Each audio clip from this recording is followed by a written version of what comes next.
How do, and welcome back. I've got something really interesting to show you today.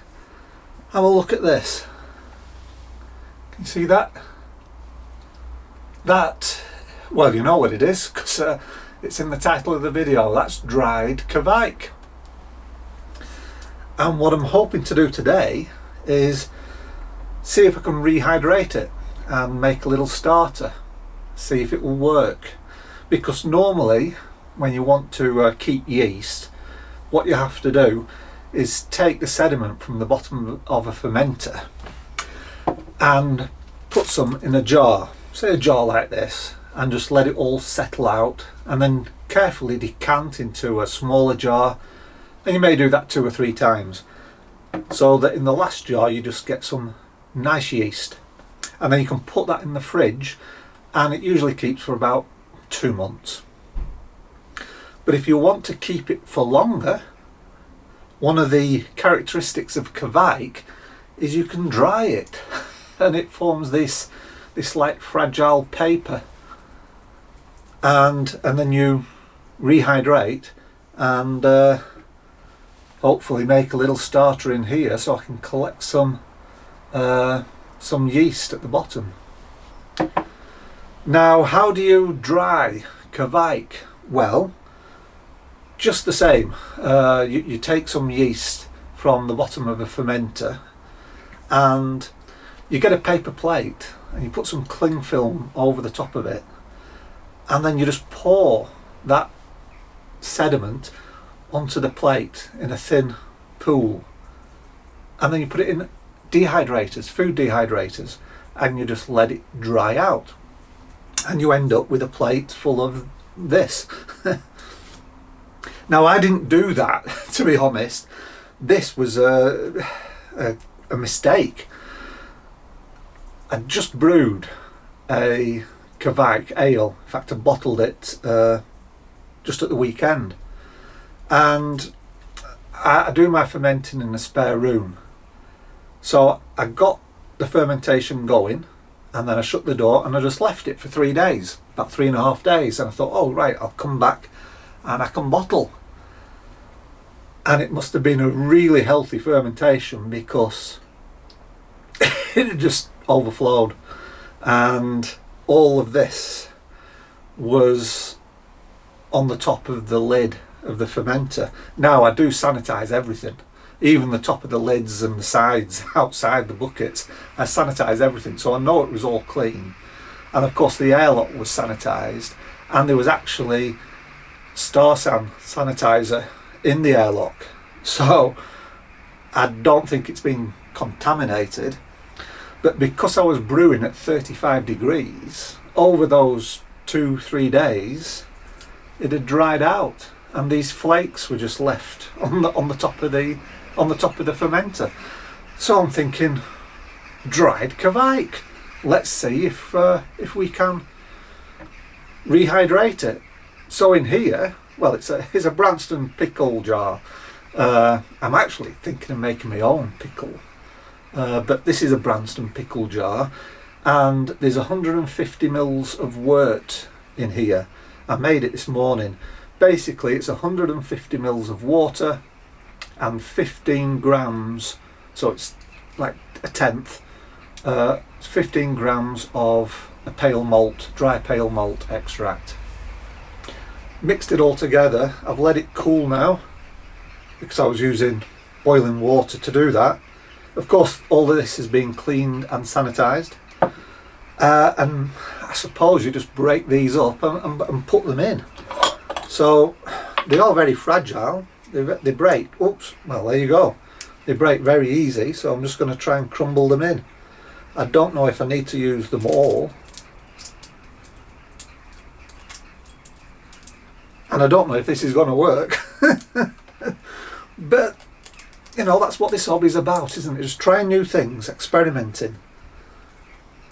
Well, if it doesn't work, you've still learnt something. So should I keep those two? No, I might as well I'm just going to put everything in. There we go. And we'll see if that starts to rehydrate, which it should do really, and it starts to ferment. I'm going to just leave it at room temperature, about 20 degrees. I'm not going to, you know, try and ferment at a Kveik temperature. Give that a swirl, I think, as well. Get them in suspension. And yeah, leave that a few days. What I'm going to do is just slacken off the jar slightly so the lid is loose. And that means if it does start to ferment, it's not going to build up pressure inside here. There's a vent for the CO2. So that's it. Dried Kveik yeast. Be interesting to see if this actually starts to ferment. Right, let's have a beer. And today's beer is Taddy Porter by Samuel Smiths. I really like this company. They make some excellent traditional English ales. They were founded in the 1750s and they're still fiercely independent, still owned by the Smith family. In fact, you may have heard of John Smith, John Smith's Bitter. It's owned by a Heineken now. They only have two beers, basically, the original bitter and the smooth flow, you know, the cans with the nitro widget in. Horrible beers, absolutely horrible. But John Smith was Samuel Smith's brother, and in Tadcaster in Yorkshire, where they brew, they set up two rival breweries. And of course John Smith's went big and global. Sold out, I think it was to Colton first and then Scottish and Newcastle, and now it's Heineken, I believe. But yeah, there were two brothers in the same town that set up breweries. Samuel Smith has remained fiercely independent and they still brew in the same brewery in Tadcaster in Yorkshire, and they are very traditional. They're very traditional. They even brew with traditional techniques and machinery. In fact, this is brewed in what's called Yorkshire squares, which were unique fermentation vessels. They were basically squares, cubes, made out of stone, or it could have been flint slate.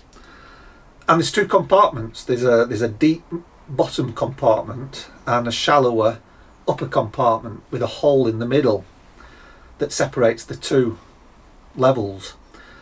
And basically you fill the bottom level, they're open fermenters by the way, you fill the bottom level with your wort and you pitch your yeast, and as it starts fermenting, the krausen, that big foam, well, the big foam that appears when it's fermenting and that gave me my Kveik, dried Kveik, that goes through the hole and sits in the upper compartment. Any beer that happens to creep up as well, that gets drained back into the bottom compartment, and the wort is what's called roused, so it's spun around internally like this to keep the yeast in suspension. And then when fermentation is finished, they can just drain from the bottom compartment, and the top is full of all the fresh yeast from the krausen, and they can just collect that together and use it in the next brew.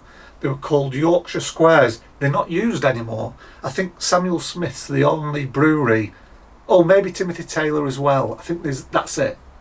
There's only about two breweries now in the UK that brew that ferment in Yorkshire squares. They still do, and they're very, very traditional. This is their Tadcaster, the famous Taddy Porter. Let's have a go.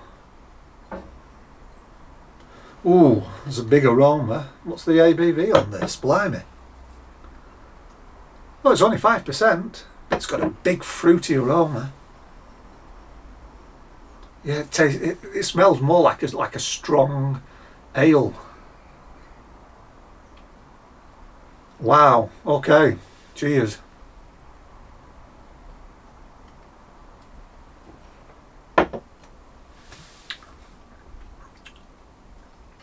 Now that is really nice. I've tried their oatmeal stout. Wonderful, spectacular. And this is just up there as well. They do ship internationally. It's become quite a big brewery now. Even though it's still on the same site and it's still run by the Smith family, it's actually quite a big brewery now. I think it's the largest independent brewery in the UK. Certainly the oldest, from 1750. Or one of the oldest. I think it's the oldest in Yorkshire. Shepping Dean's the oldest. It was started, I think, 100 years before that, in the 1600s. But this is a really nice beer. And they also can, and they ship worldwide. So if you're not in the UK, you know, look out for Samuel Smiths beers where you are, in your bottle shop. You might be able to find one. They're all fantastic beers. They're mostly known for the Taddy Porter, the oatmeal stout. I think there's a chocolate stout as well, and a nut brown ale. That is a really lovely porter.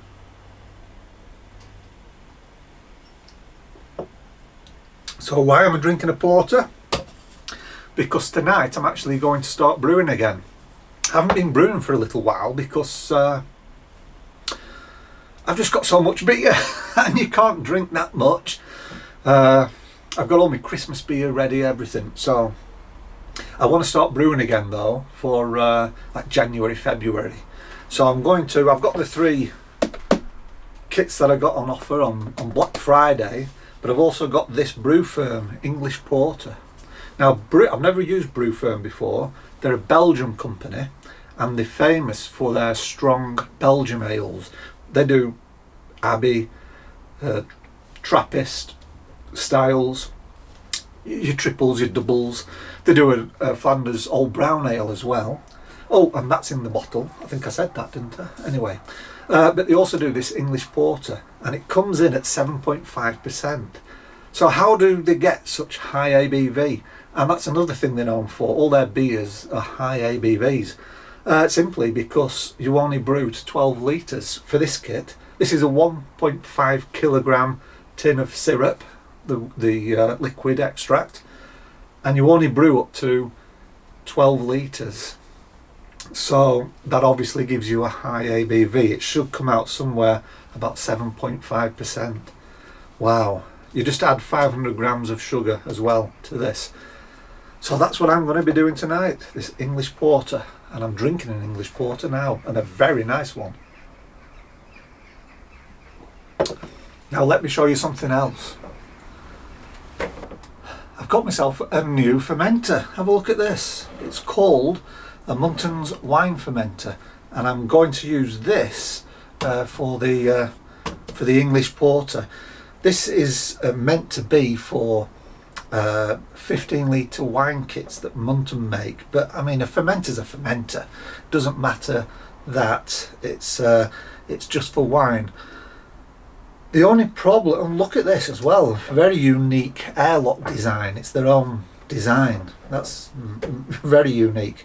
But there's 2 problems with this one really, and that is there is no volume scale on the side. So what I'm going to do with the kit is I'm going to just measure carefully how much liquid I'm using, and when it gets up to the 12 litre mark I'll just get a Sharpie and just put a line on and say 12, and then I know if I make any more of their kits, I know that that's my 12 litre mark. All of their kits I think are 12 litres or 15 litres.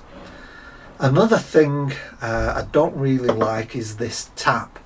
I haven't checked yet whether you can get a bottling wand inside there, but I highly doubt it.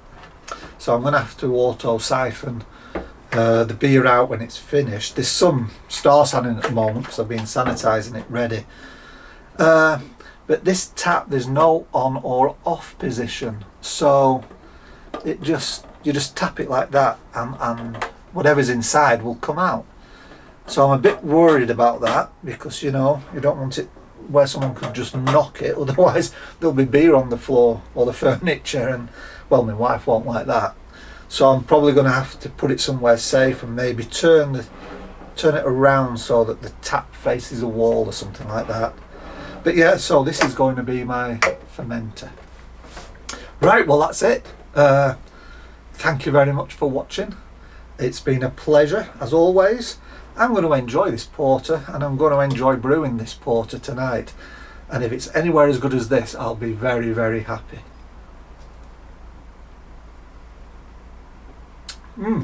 Very nice. Okay, thanks for watching, and I'll see you again in the next video. Bye bye for now.